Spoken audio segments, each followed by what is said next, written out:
Boa tarde a todos, sejam todos muito bem-vindos. É um prazer estar aqui com vocês. Eu me chamo Tiago Tenório. A pedido do missionário Anderson, eu vou estar fazendo uma breve introdução da proposta que nós vamos trazer para esse encontro. Só antes de começar, eu gostaria de convidar a todos para a gente ficar em pé um pouco, fazer uma oração da serenidade para dar início.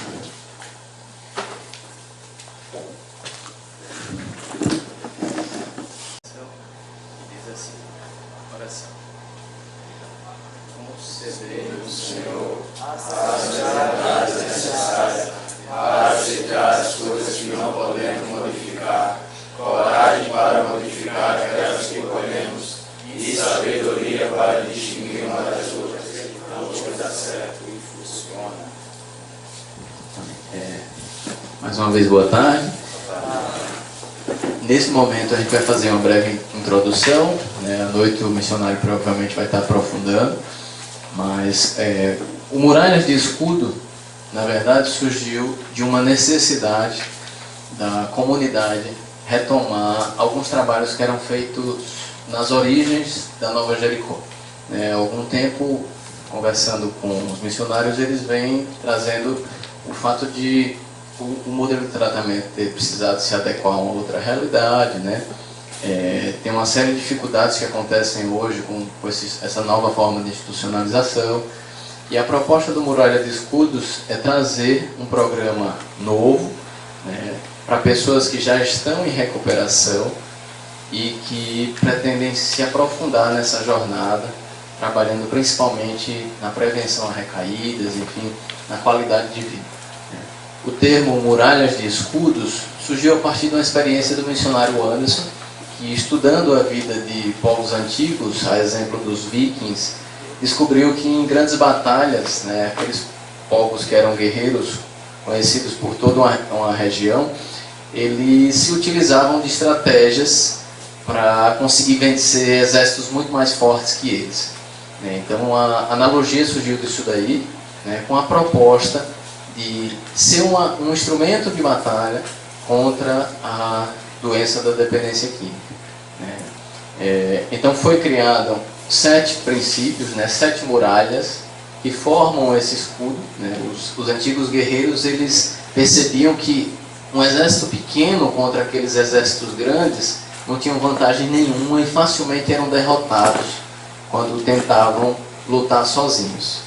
Mas a partir do momento que eles se uniam e formavam essa muralha de escudos, eles se tornavam fortes, dificilmente o inimigo infiltraria aquela couraça protetora formada pela união entre eles. Então, as 7 muralhas, elas estão descritas aqui: espiritualidade, convivência, serviço, família, grupo, disciplina e fontes de ajuda. Ao longo desses dias, cada dia a proposta é estar trabalhando a fundo uma dessas muralhas, e criando momentos para que isso possa se tornar uma ferramenta prática na vida de pessoas, profissionais, enfim, familiares, que se proponham e se disponham a vivenciar e se tornar multiplicadores dessa ideia. Então, sem mais delongas, eu vou convidar o profissional e amigo Maurício Landry para estar dando início a esse evento. Obrigado. É um prazer estar aqui com vocês.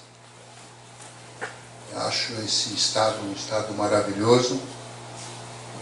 Tenho um enorme prazer também de ter sido convidado para falar um pouco com vocês sobre a espiritualidade e a convivência. Eu trabalho há 22 anos com dependência química e com comunidade terapêutica. Entrei pela mesma porta que vocês, pedindo ajuda. Sou uma pessoa em recuperação também. E nesse processo de autoconhecimento, que acredito que será um dos temas abordados também, eu acabei me identificando muito com a programação e acabando também me identificando com esse serviço que acabou tornando a minha profissão. E nesses últimos 22 anos, para 23, eu venho talvez me especializando na minha doença e num modelo de tratamento que possa ajudar pessoas. Eu falei com o Anderson a respeito do tema da espiritualidade e eu acho interessante colocar para vocês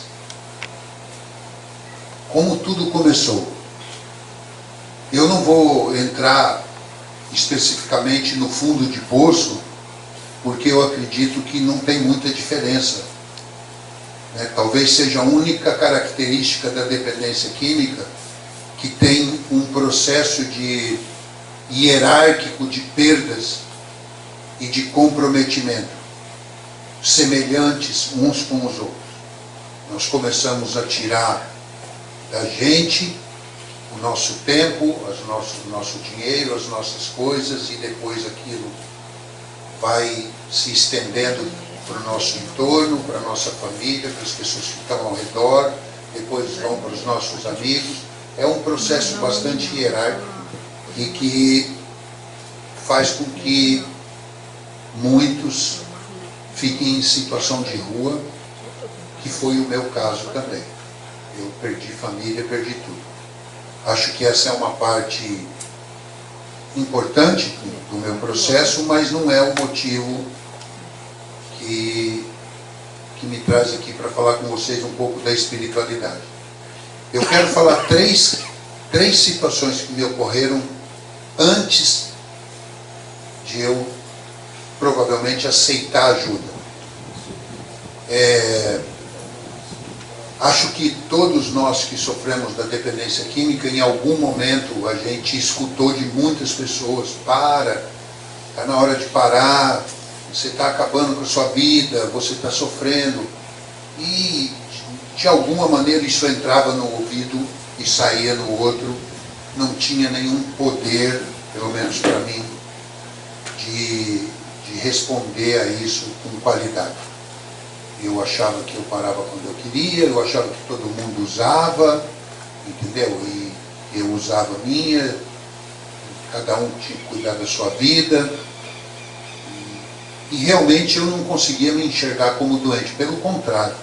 Eu achava que eu era a única pessoa que estava certa em toda aquela situação. E uma coisa que é impressionante, quando a minha mãe falava comigo, ao invés de eu meio que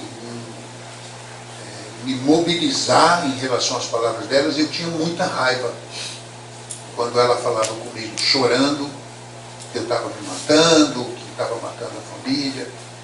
E era um dos momentos onde, inclusive, eu saía de casa porque eu não tinha paciência para escutar. E um dia, andando na rua, eu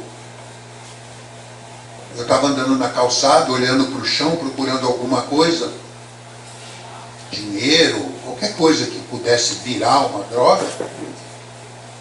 E na distância onde estão as senhoras, as senhoritas ali, mais ou menos, vinha uma mãe com duas filhas, com duas crianças.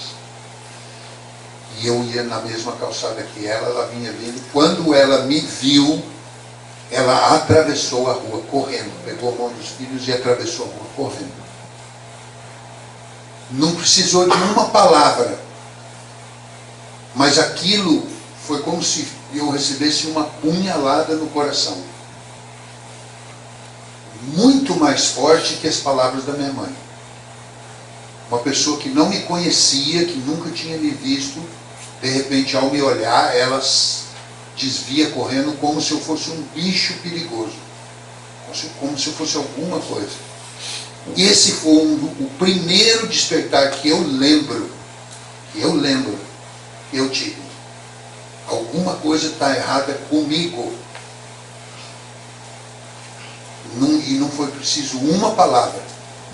Aliás, todas as palavras que tinham sido ditas até então não tinham feito efeito nenhum na minha vida.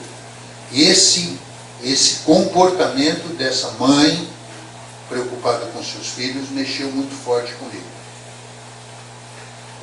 O segundo momento foi quando, já numa situação extremamente terrível, a minha esposa já separada, já tinha levado meus 2 filhos embora para Goiânia, numa das férias que eles foram, isso foi na cidade de Campo Grande, Mato Grosso do Sul, uma das férias que eles foram passar em Campo Grande. A minha filha, que então tinha 3 anos de idade, ela pediu para a mãe para ficar comigo depois das férias, que ela queria cuidar de mim, que ela queria me ajudar.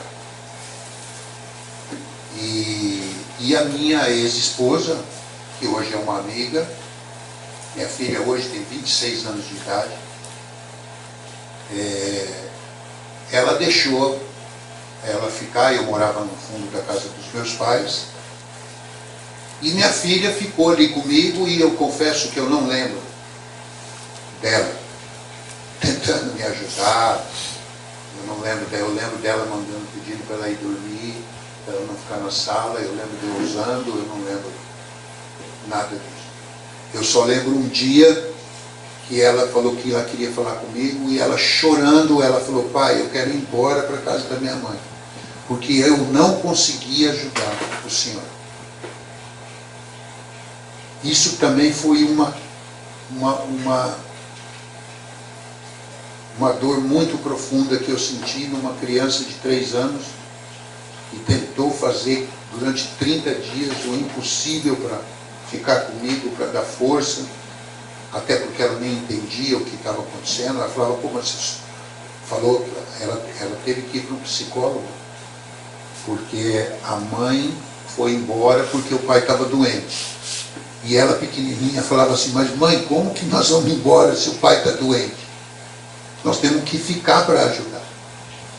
Ela não entendia o processo da dependência química. Eu agradeço muito a minha ex-mulher por ter levado meus filhos e não ter chegado a assistir o que aconteceu depois. E por último, o terceiro grande momento foi o momento que eu estava em situação de rua, e um traficante me ameaçou de morte. E era um traficante realmente que não era, como a gente diz na nossa linguagem, comédia. Era uma pessoa realmente de proceder, com segurança dos traficantes grandes, que eu estava bagunçando nas áreas deles. E ele me ameaçou de morte. E ele falou: você fica aí. Você quer morrer? Então tá bom, fica aí que já já eu vou resolver uma fita aí com o coroa, e eu volto aqui, a gente vai bater um papo. E naquele momento eu senti que eu ia morrer. Realmente, falei: eu vou morrer. E eu lembro que eu sentei num engradado de bebida, joguei todas as coisas que eu tinha fora, não devia ser praticamente nada de uso, e pedi para Deus, para Jesus: se o Senhor me tirar daqui hoje vivo, eu não uso mais droga.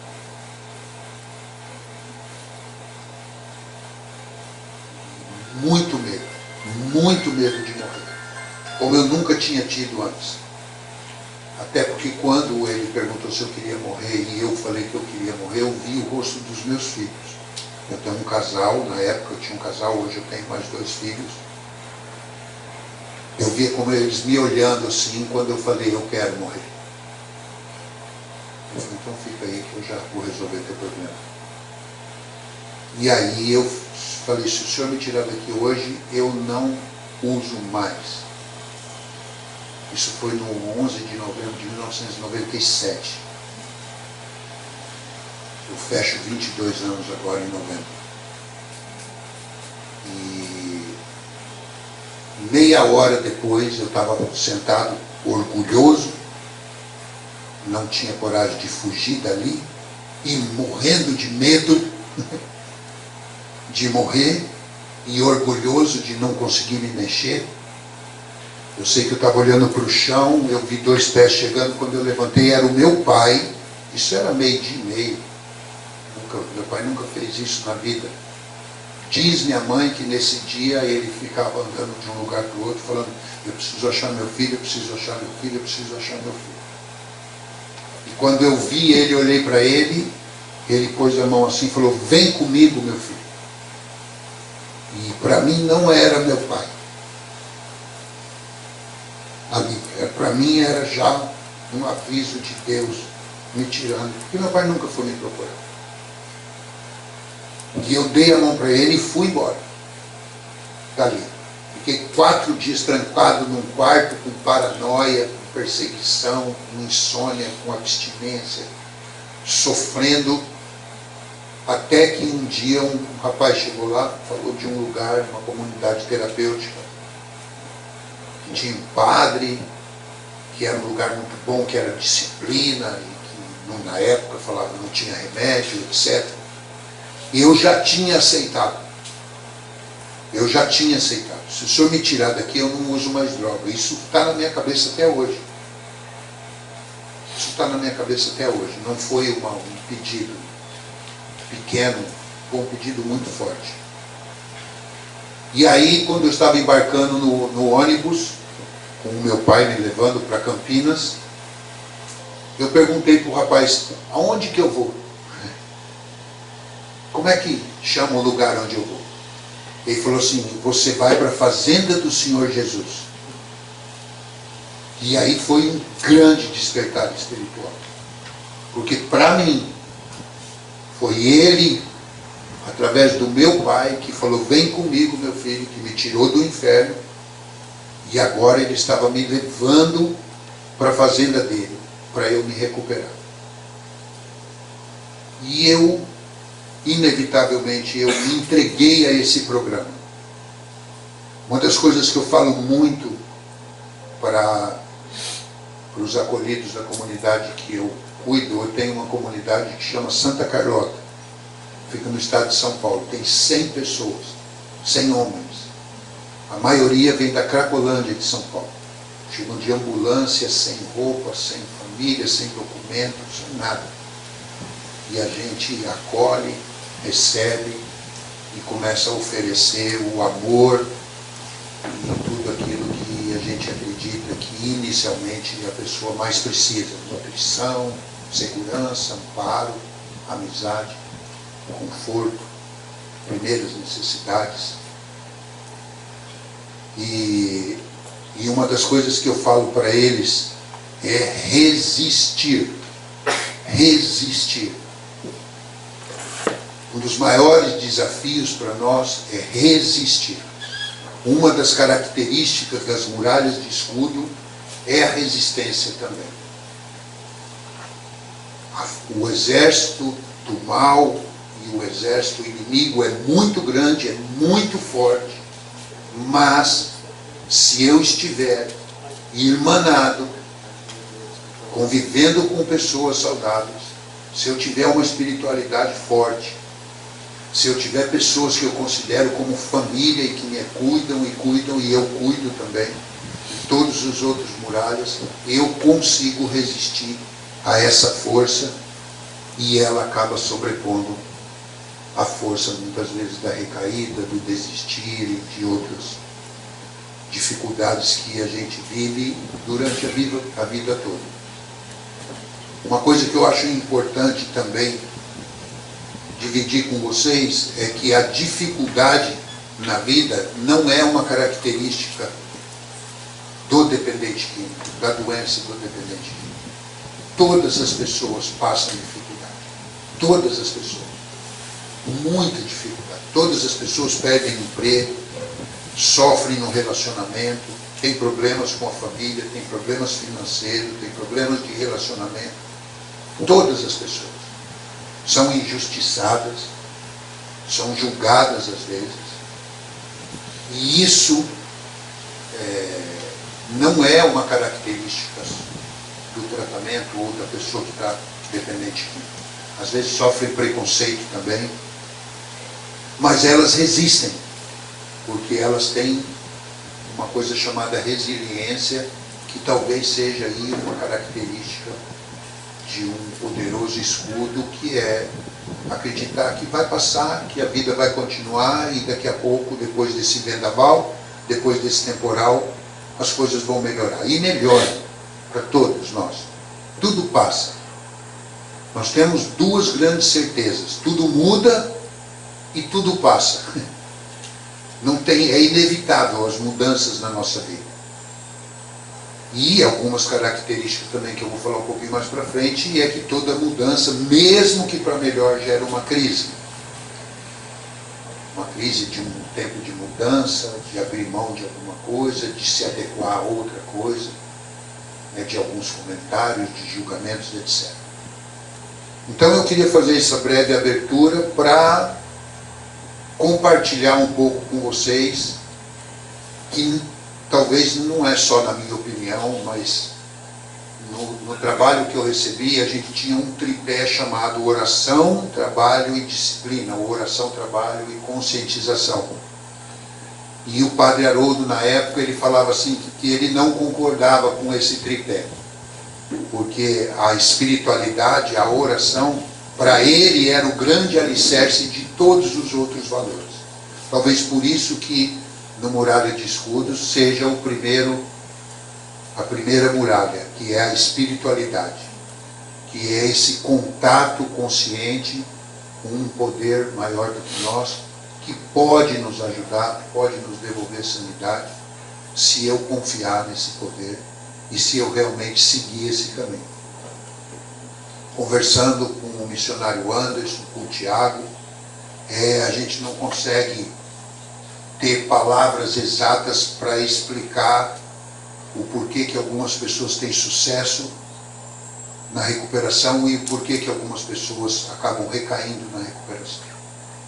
Nós temos diversos fatores que envolvem isso. Nós temos pessoas que conseguiram emprego e recaíram, tem pessoas que não conseguiram emprego e estão de pé, pessoas que voltaram para suas famílias e recaíram, pessoas que não voltaram para sua família e estão de pé, pessoas que se envolveram num relacionamento que queriam e acabaram recaindo, e pessoas que resgataram o relacionamento e estão de pé. Ou seja, não existe uma regra que determina, não é a família ou a ausência da família que vai dizer se você vai ficar em pé ou não. Não é ter o trabalho ou não, ter profissão ou não. Então o que é que vai dizer? O que vai nos dizer que nós vamos ficar em pé? Eu só tenho uma certeza, a minha, de que um dia de cada vez, resistindo, o não usando, eu vou conseguir ficar de pé.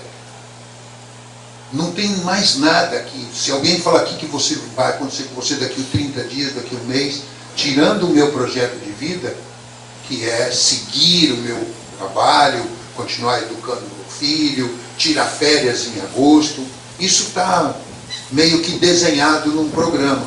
Mas os passos, o dia a dia é um de cada vez. Muitas pessoas não entendem, né? Porque esse negócio de um dia de cada vez, só por hoje para sempre. Talvez só por hoje para sempre, mas só se for só por hoje. Só se for um dia de cada vez. Vencer do despertar ao recolher todas as atividades, as necessidades, as crises, os desafios que eu tenho naquele dia. E dormir, olhar a bússola para ver se eu estou indo na direção certa, em busca da minha recuperação, baixar o farol de novo e caminhar um dia de cada vez, passo a passo, fazendo aquilo que eu tenho que fazer. E, em primeiro lugar, é manter a minha abstinência, minha recuperação. Para isso, eu acredito num poder superior. Ele já passou as 7 muralhas. A primeira muralha é a da espiritualidade.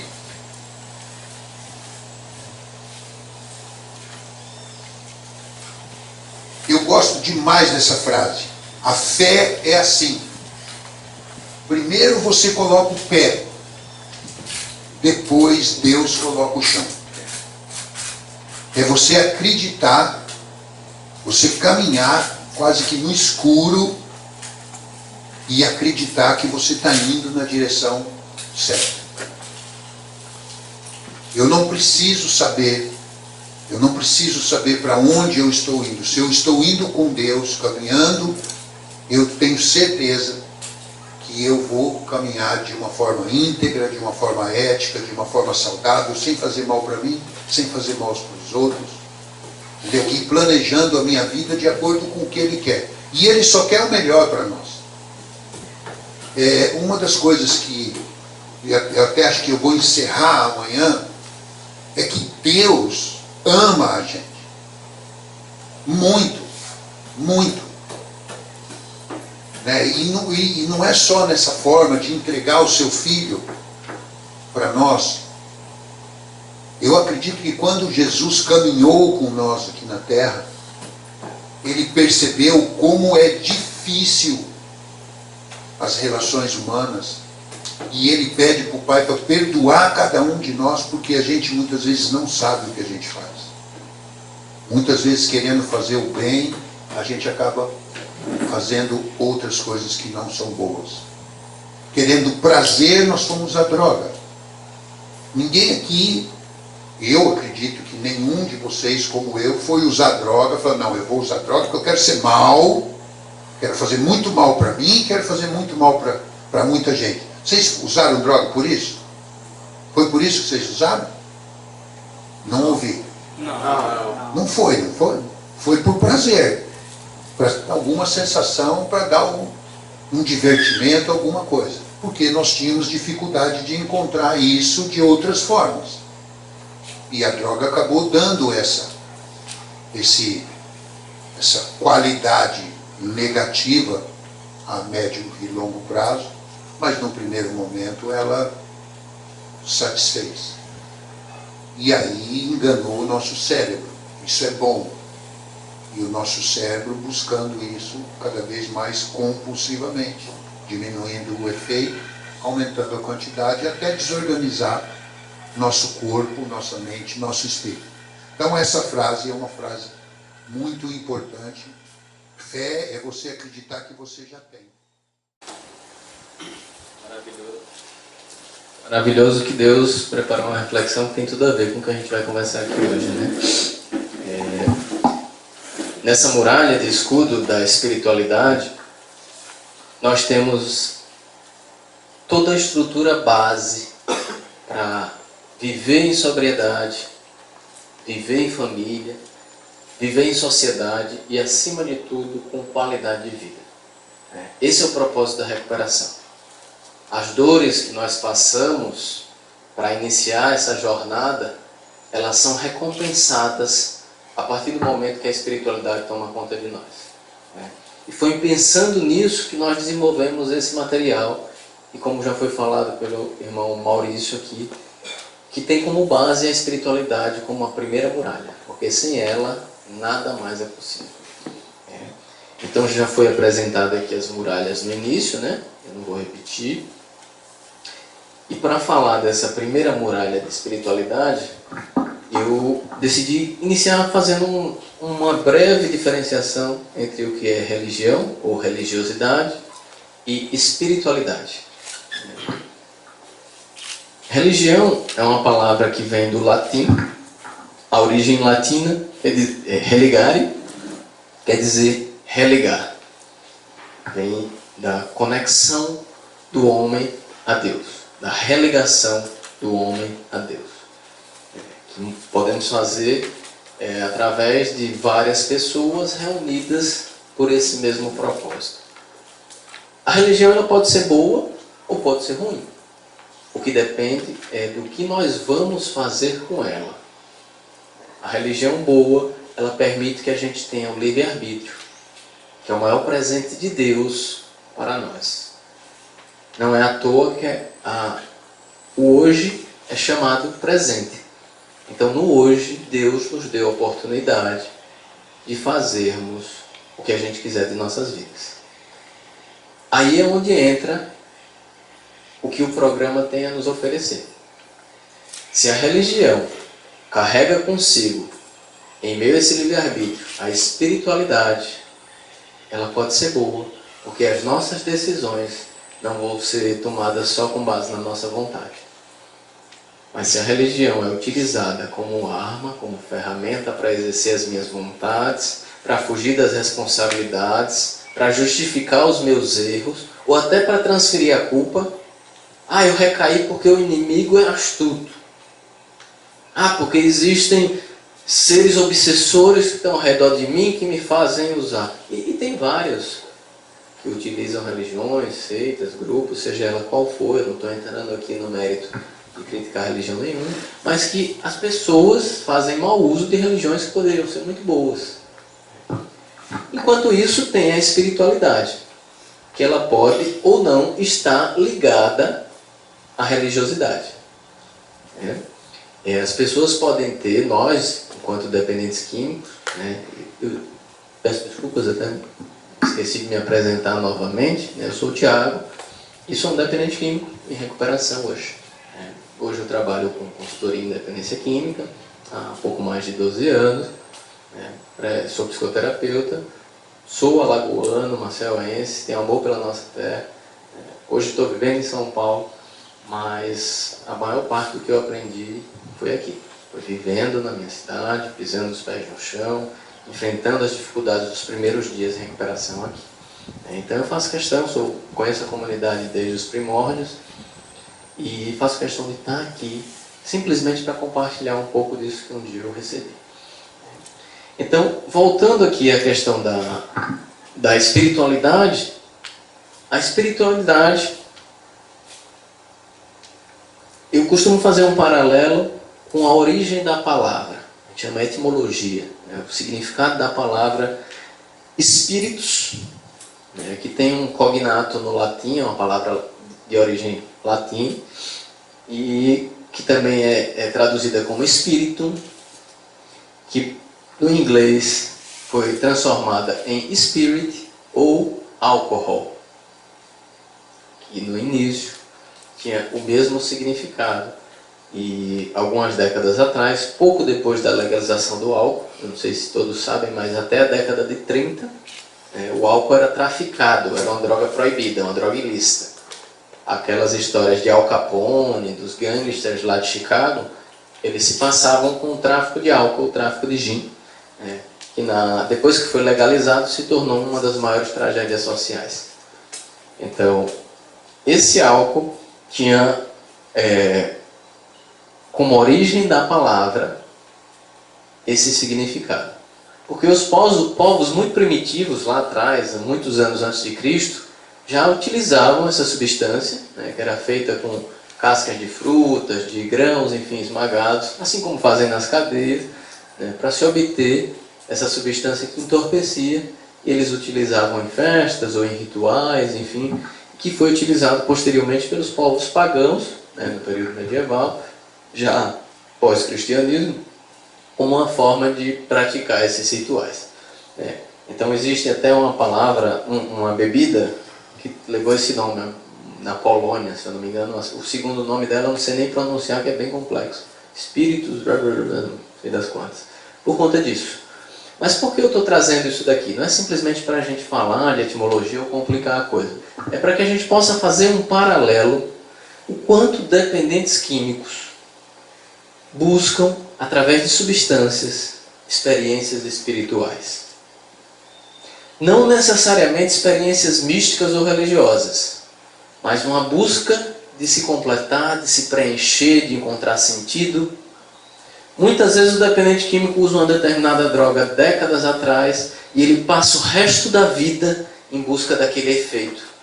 E ele vive dizendo, as drogas de hoje em dia não prestam mais, hoje em dia o negócio é fraco, aquela daquela época.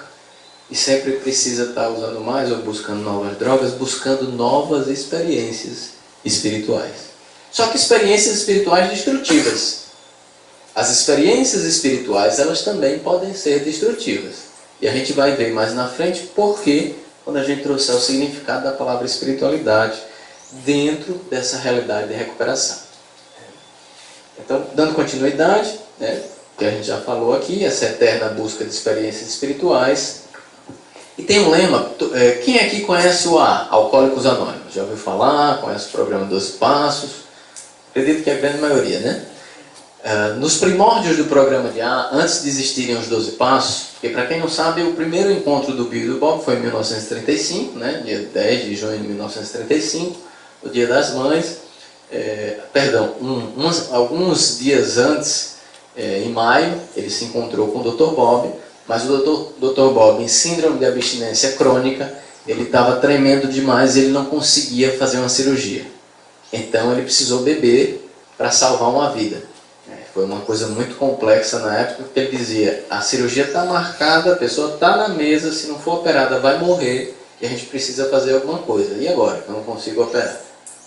E aí eles tiveram que tomar uma decisão drástica, e naquele momento o Bill ajudou ele, eles acabaram arrumando alguma bebida alcoólica, ele bebeu, operou aquele paciente, e foi a última vez na vida que o Dr. Bob ingeriu uma gota de álcool, no dia 10 de maio de 1935. Eles consideraram o início desse programa. Quando ele já tinha descoberto que, conversando com outro alcoólico, conseguia manter-se em sobriedade. Quem já assistiu aquele filme aqui, O Valor da Vida, que conta a história do Bill, do Bob, do AA? Levanta a mão bem alta aí, quem já assistiu, por favor. Oscar, mais alguém já assistiu? Companheiro, como é seu nome? João. Então, O Valor da Vida é um filme comercial, mas que conta a história do AA e mostra um trechinho dessa história. Quando o Dr. Bob, um médico, cirurgião famosíssimo na cidade de Akron, Ohio, nos Estados Unidos, ele estava há anos tentando parar de beber, fazia 2 anos que ele fazia parte de um grupo cristão ortodoxo, seguia todas as orientações daquele grupo, que era um grupo chamado Oxford, que pregava ajuda mútua, melhoria da qualidade de vida, mas mesmo seguindo todas as orientações, ele não conseguia parar de beber. O Bill estava 3 meses nesse grupo, não seguia as orientações, não lia a Bíblia todos os dias como tinha que fazer, um cara indisciplinado, mas de alguma forma aquele maluco estava conseguindo ficar abstêmio. E aí, nesse encontro que eles tiveram, o Bill estava numa situação que ele quase recaiu, né? Ele foi para uma reunião de trabalho em outro estado, justamente em Ohio, e quando ele ouviu sons eufóricos no hotel, né, estímulos ali, o barulho de gente dando risada, os copos batendo, ele ficou fissurado, com vontade de beber. Ele correu para um telefone público, começou a colocar as moedinhas lá nos Estados Unidos e ligar para um monte de padre, pastor, reverendo, estava numa lista lá telefônica, até que em um determinado momento, um dos últimos lá, ele conseguiu falar, tal de reverendo Tunk, e ele disse, eu preciso de um bêbado. O reverendo disse, mas você liga para mim e pede por um bêbado? Eu não mexo com bêbado, eu mexo com igreja, né? Ele disse, não, eu preciso de um bêbado que não esteja bebendo para salvar a minha vida. Ele contou a história dele e o reverendo entrou em contato com uma pessoa e outra, até que conseguiu falar com a Henrietta, que era uma amiga da Anne, esposa do Dr. Bob, e essa amiga, o Dr. Bob gostava muito dela, e por ela ele resolveu aceitar a proposta de falar com ele uns minutinhos. E o Bill chega na casa do Dr. Bob, e quando ele chega lá, o Dr. Bob, super arrogante, fala, ó, já passei pelos melhores médicos, melhores psiquiatras, melhores religiosos, ninguém conseguiu me ajudar, não vai ser você que vai me ajudar. E aí o Bill chegou para ele, não, mas eu não vim te ajudar, eu vim te pedir ajuda. E aí ele quebra as pernas do Dr. Bob, o Dr. Bob não sabendo o que fazer, diz, tá, eu te dou 15 minutos. E nesses 15 minutos, aquele bate-papo acabou durando quase 6 horas. Então, depois disso daí, o interessante é que o Dr. Bob percebeu que conversando com outro alcoólatra que estava sem beber, falando da vida dele e partilhando, ele conseguia não sentir vontade de beber. Daí surgiu os primórdios mais básicos do programa 12 Passos de A. Nessa época não tinha passo, não tinha nada, só em 1939 o livro azul foi ser escrito e os 12 passos foram colocados no papel. Então, antes disso, eles se utilizavam de uma eterna busca de experiências, e no meio dessa busca de experiências, eles encontraram um psicanalista chamado Dr. Carl Gustav Jung, mais conhecido como Jung. E o Jung trocava cartas com o Bill, com as experiências dele, da psicanálise, e o Bill falando da experiência prática dele. Em meio a essas trocas, o Jung citou acho que eu desliguei aqui. Vamos ver se eu consigo ligar. Tá. Ele citou um dialeto antigo, medieval, que usava esse termo espírito, e dizia, espíritos contra espírito. E o que ele queria dizer é que a mesma energia espiritual, vital, que na tradução da palavra espíritos mais antiga quer dizer respiração, que remete à vida, também poderia ter no seu lado contrário o significado de veneno, que remete à morte. Então, espíritos contra espírito, a gente pode pensar como uma mesma energia que, se canalizada da maneira correta, pode promover a vida ao invés da morte. Então, a espiritualidade é isso. A espiritualidade tem a ver justamente com essa forma de se relacionar. Daí, mais adiante, surge a oração da serenidade, a partir de um artigo de jornal que o Bill encontra e descobre esse trecho que um protestante, um teólogo chamado Reinhold Niebuhr, ele viveu até a década de 70, foi já mais adiante, já quase no finalzinho da vida do Bill em sobriedade, postando uma versão semelhante a essa que a gente usa nos grupos de 12 passos. Essa versão é a mais comum nos grupos de AA, na época era um pouquinho diferente, tinha uma continuação, mas eu trouxe só esse trechinho aqui da oração da serenidade, que é o que a gente costuma fazer. Então, até um certo tempo, a origem dessa oração era desconhecida, mas os pesquisadores do arquivo histórico de Alcoólicos Anônimos acabaram trazendo à tona esse recorte, e ele chegou até o Brasil, e hoje a gente conhece a origem dela. Foi publicado numa matéria, numa literatura norte-americana chamada Box 459, que traz novidades sobre a Irmandade em meio a essas pesquisas. Ou coisas assim, por exemplo, antigamente não existia internet. No Box 459 se publica informações de como manter o anonimato na internet, como levar a mensagem, o que pode, o que não pode, um material mais atual.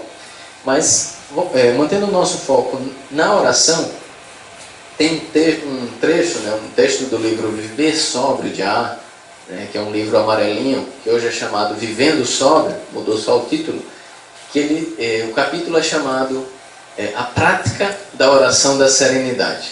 O companheiro já leu esse Vivendo Sóbrio?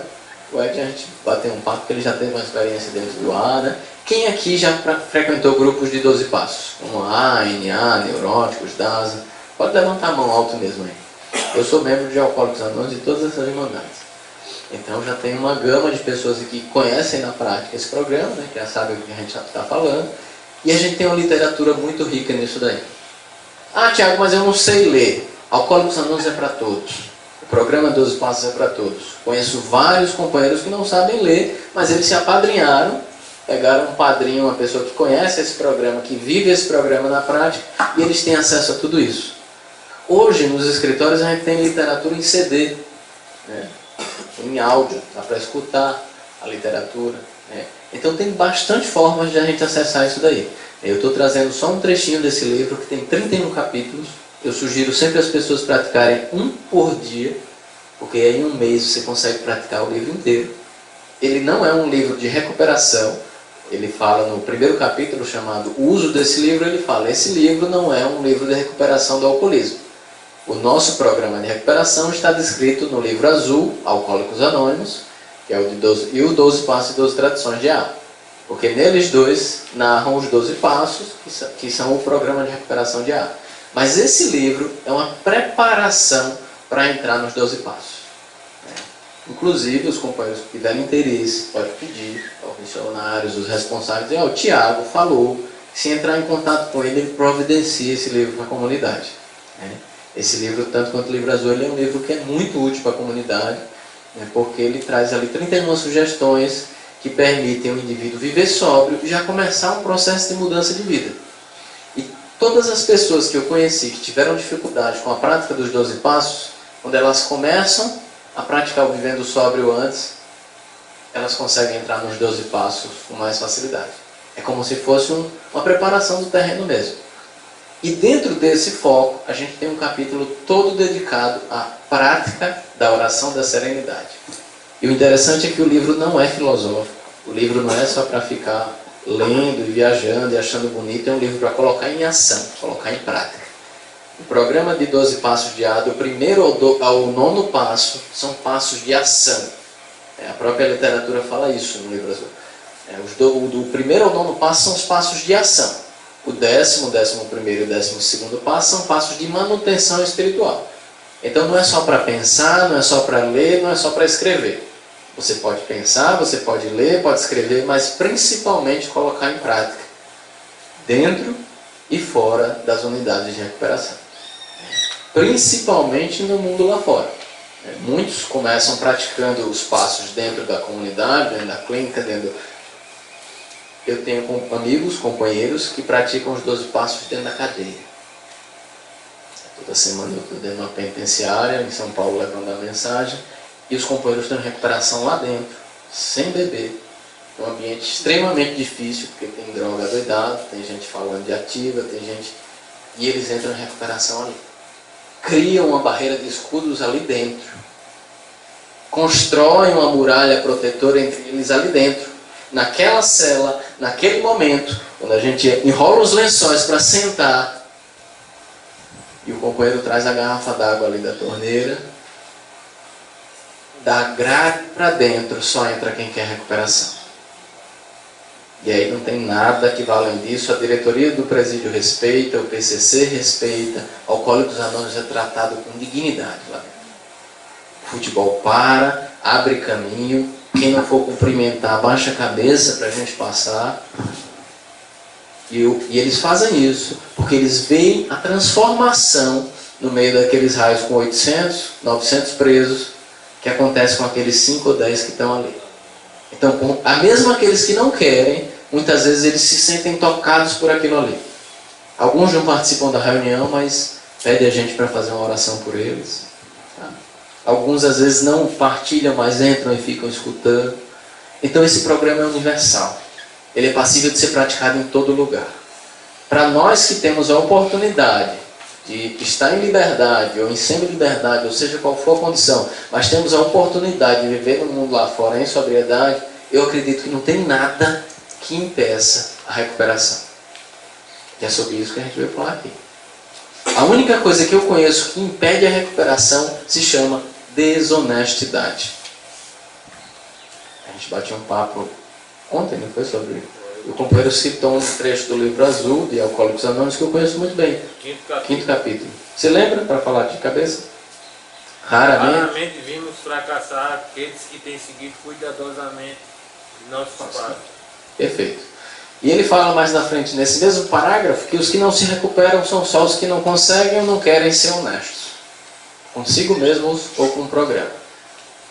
Mais adiante, tem uma outra literatura que o Bill conta, né, e perguntam a ele, você mudaria alguma coisa, isso 20 anos depois, né? Você mudaria alguma coisa, alguma palavra, alguma coisa nesse programa? Ele disse sim. Eu tiraria a palavra raramente do 5º capítulo e colocaria nunca.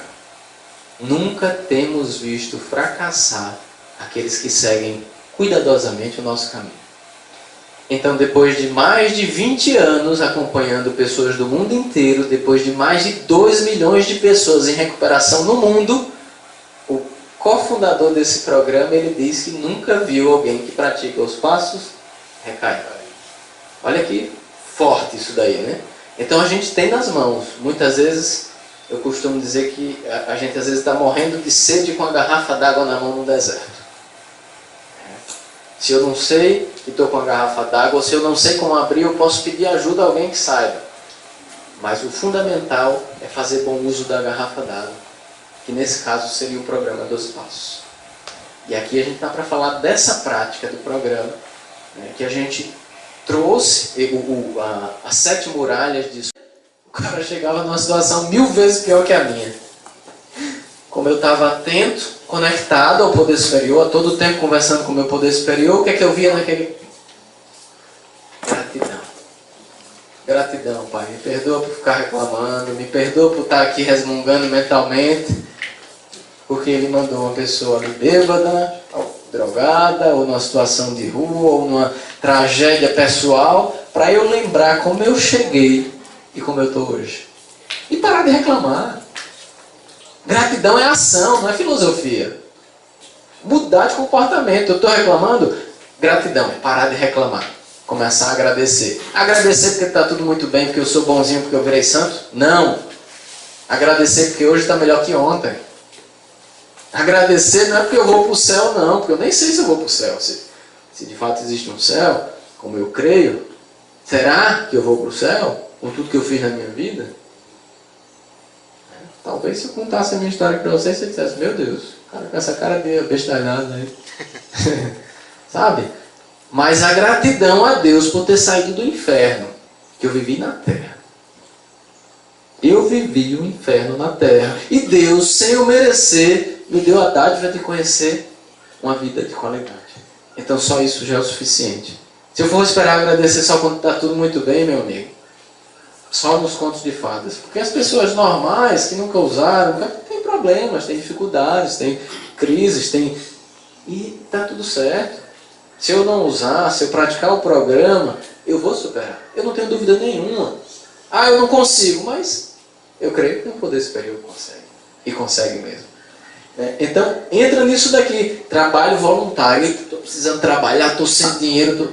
Comecei ali, 2 anos sem conseguir colocar dinheiro na sacolinha lá no grupo, na Sétima Tradição. Perrengue. Não tinha nem celular, lanterninha. Era sem celular. Depois de 2 anos fui pegar uma lanterninha. E não é para, fiz, não fiz esforço nenhum, não. Estava mais fácil daquele jeito do que se eu tivesse internet 24 horas, do que se eu estivesse passando lá na pracinha que eu sabia que eu ia encontrar, do que se eu tivesse com os velhos hábitos e dentro de mim gritando aquele vazio. Aí é que é pesado, aí é que é sofrimento, eu não sou besta. Se for para ficar em cima do muro, não. Aí ou vai viver a doença por completo, ou eu entro em recuperação por completo. Para mim é desse jeito. Então, o trabalho voluntário para quê? Poxa, eu já estou sem grana, eu vou pagar para trabalhar. Então, eu já fiz isso. Uma passagem para ir fazer um trabalho voluntário. Ou seja, eu não tinha dinheiro, arrumava um dinheiro para pegar um ônibus para fazer um trabalho de graça. E muitas vezes ia a pé. Só que aí eu descobria que não era de graça. Porque eu chegava ali com um turbilhão, a minha vida, a minha cabeça ainda bagunçada, meses de recuperação. E aí de repente eu saí de lá melhor do que eu entrei. E aquilo dali eu não conseguia com trabalho, com dinheiro nenhum do mundo. É como se Deus tivesse deixado um espacinho vazio só preencher com isso. É o que eu costumo dizer. Quem pegou o início da Nova Jericó, toda semana quando eu ia para Nova Jericó, às vezes os companheiros não sabiam, mas eu estava nesse perrengue. Pegava uma carona até o centro para poder pegar uma van, às vezes ia andando até o centro para poder pegar uma van, pedir dinheiro à família emprestado para pegar uma van para ir para Jericó, tinha que pedir dinheiro a alguém ou um favor a alguém para tirar a xerox para levar o material para o menino. Só que eu não estava indo ali curar ninguém, nem resgatar ninguém. Cheguei lá, depois de um tempo recaiu todo mundo. É válido, eu estou em sobriedade. Eu ia ali para salvar a minha vida. Eu ia ali para levar a mensagem para eu garantir um dia de sobriedade na minha vida. Aí funcionava. Só que sem querer eu ainda tinha um presente de poder ver pessoas se recuperando. Vários. Se eu contar a história de alguns que vocês conhecem aqui, vocês não imaginam. Missionário Cícero, ele não está aqui, mas quando ele tiver eu repito de novo. Quem aqui é de Teotônio? O missionário Cícero era o caso impossível, assim, isso aí não... Mas a gente faz até para os impossíveis, né? E de repente hoje o missionário Cícero está me ensinando. Sabe? Então, companheiros, e vários outros, mesmo com suas dificuldades, mesmo com seus defeitos. Missionário Oscar, né? Não é para inflar seu ego não, viu, missionário? Chegou numa situação que era impossível para o ser humano. Eu vi, não foi ninguém que me contou não. Rapaz, tem um cara ali com os dedos tudo tatuado lá, com o negócio do demônio, que chegou, parece um zumbi, andar daqui para ali é meia hora. Urinando, defecando. Me desculpe quebrar seu nome, mas a gente está em família aqui, eu sei que você me permite, né? Chegou um caso impossível. O missionário Ana chegou para mim e disse: o que é que a gente faz? Eu não sei. Está com não sei quantas medicações, veio do hospital psiquiátrico, não sei o que. Eu digo: rapaz, e se a gente tirar essa medicação e ele tiver um problema e morrer? Eu digo: morrer, ele já está morto. Se existe um risco é dele viver. O missionário Anderson olhou assim para mim e disse: vamos arriscar, né? Lógico que a gente não fez de qualquer jeito, conversando com um companheiro, com um médico, não sei o que. Vamos fazer a irmã da medicação desse rapaz aí que vocês estão vendo ali no fundo. Chamaram Oscar, era um caso que tinha meio mundo de diagnóstico psiquiátrico. Estou mentindo, missionário? Estou errando alguma coisa aí? Se tiver, me corrija, tá? Porque faz muito tempo e eu estou contando do que eu lembro, né? Mas foi mais ou menos isso. E de repente foi tirando a medicação, foi tirando, de repente a gente tinha um servo de Deus ali que estava ajudando o meio mundo. E me ajudou muito. E eu preciso ser grato a você e dizer isso. Ah, mas então, eu tenho companheiros, padrinhos meus, que recaíram com 20 e tantos anos de sobriedade, que eu tenho gratidão a eles até hoje. Porque naquele momento que eles estavam praticando, que eles estavam vivendo, eles me ensinaram, e o que eles me ensinaram funcionou na minha vida. Eu passei por uma fase de recaída em comportamento que foi extremamente trágica. Pouca gente aqui sabe nessa geração, mas ele acompanhou. Talvez eu tenha... Eu não cheguei a usar, mas passei por uma fase bem complicada. E graças a Deus, por não ter voltado ao uso, ainda deu para recuperar. Mas quase cheguei ao fim, à morte mesmo.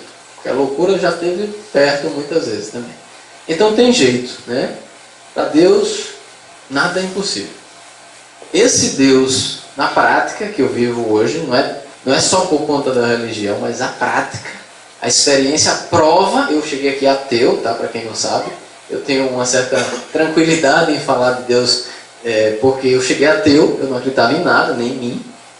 Eu não acredito em si mesmo, não vai acreditar no outro, muito menos num Deus que funciona. É capaz de ter raiva de Deus, porque, como eu sempre fazia, eu tinha um orgulho absurdo, as pessoas sempre tentavam me ajudar, eu ficava pedindo a Deus para mudar, ele mandava as pessoas para me ajudar, mandava as pessoas para me ajudar, eu continuava fazendo tudo do meu jeito, quando estava errado eu culpava quem? Culpava Deus. Aí é complicado, né? Como é que você quer que Deus lhe ajude? Ele manda as pessoas para ajudar de forma prática, eu continuo fazendo do meu jeito. Não funciona. Aí depois eu ficava com raiva de Deus. Depois eu descobri que nem ateu eu era. Eu brigava com Deus, eu era um beligerante. Porque eu achava que na vida todo mundo estava tudo dando certo, só na minha que não estava, e eu não gostava desse Deus. Culpava ele por isso. Só que esse mesmo Deus que um dia eu blasfemei, que eu briguei, que eu bati de frente, que eu reclamei, que eu disse que não acreditava, foi quem me resgatou, quando eu já achava que eu era impossível. Então, esse programa é real, ele funciona. A ferramenta principal que eu uso hoje é levar a mensagem. É o que eu estou fazendo aqui hoje. Levar a mensagem. Tem alguns momentos que a gente tem que falar de ciência, em alguns outros públicos, mas sempre que possível eu falo um pouquinho da minha vida. Ou trago a experiência de outras pessoas que compartilharam comigo, que permitem, mantendo o anonimato. E manter o contato com Deus através da oração. Oração, ação. É isso que precisa ser lembrado. Orar, entrar em oração não é simplesmente falar ou pensar. Entrar em oração é mudar, é agir, é fazer a minha parte. Eu peço a Deus que eu consiga um emprego. Aí eu fico em casa, não saio de casa, não faço currículo, não peço ajuda a ninguém. Aí tá de brincadeira, né? Esperando que o cara bata na minha porta e diz: eu vim trazer um emprego dos sonhos para você. É basicamente isso que eu fazia na minha vida.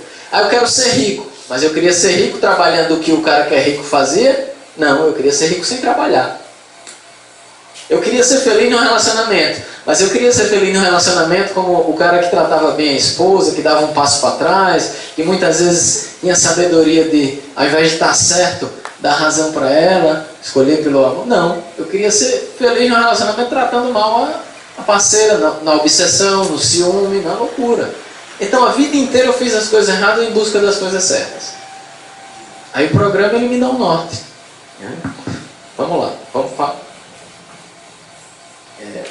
Os passos que a gente pode praticar para isso. Começa pelo segundo. Segundo passo. Vamos voltar aqui um pouquinho para ver se alguém lembra de cabeça. Segundo passo, quem lembra aí? Vamos repetir junto. Viemos acreditar que o poder superior a nós mesmos poderia devolver-nos a vida. Beleza, tá afiado. Esse passo é muito bonito, é falado. Mas a prática dele não é constante por parte de todo mundo. Porque se fosse, eu não voltaria a fazer as mesmas coisas. Se insanidade é fazer